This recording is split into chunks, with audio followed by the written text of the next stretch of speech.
Welcome back to an introduction to evidence-based undergraduate STEM teaching. Derek, when I work with my grad students, I always have them come up with a list of talking points that they use when they're sitting on an airplane and the person sitting next to them asks, "What do you do for a living?" What happens when you do that, Derek? As a mathematician? Yeah, when I tell people that I'm a mathematician, I often get some version of "I hate math," or "I'm terrible at math," or "math was my least favorite subject in high school." Yeah, it's a little disheartening. Why do you think people say that? Why do they hate math so much?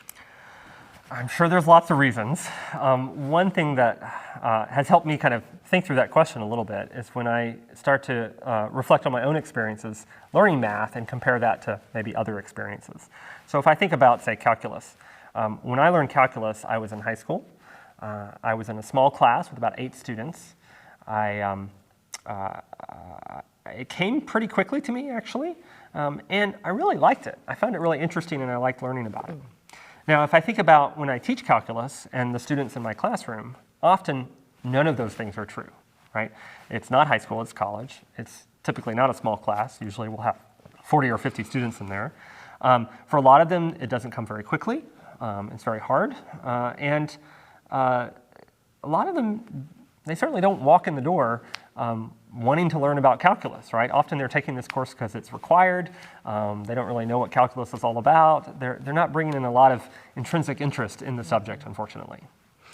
So if there was just some way to get them to engage in and really love the process of learning math, even if they don't intrinsically love math, then that would go a long way towards helping them at least not say that they hate it, right? Yeah, yeah.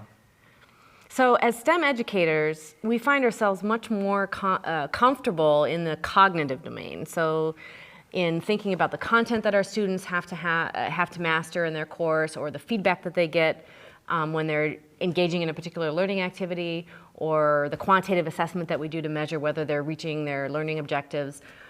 But what you're talking about is really that affective domain that we introduced in week 1, where we talked about sort of the social dimension and the experiences that the students have in the process of taking the course. So what do we need to focus on as instructors in order to be able to deal with that affective domain?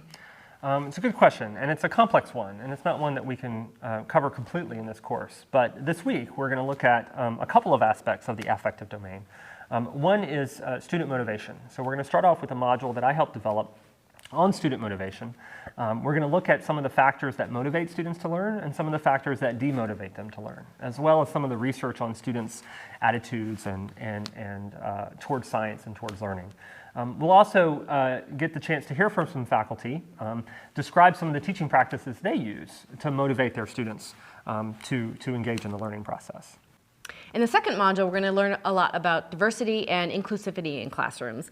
We're going to hear from Trey Mack, who's a PhD student in astronomy at Vanderbilt University, and Alice Pauley, who's an associate professor for engineering education at Purdue University. And they're going to talk a lot about how we can create inclusive classrooms where all students feel comfortable participating fully. So this week's a little bit different than the weeks that have followed, but I think these are really important topics, and we hope that you get a lot out of them.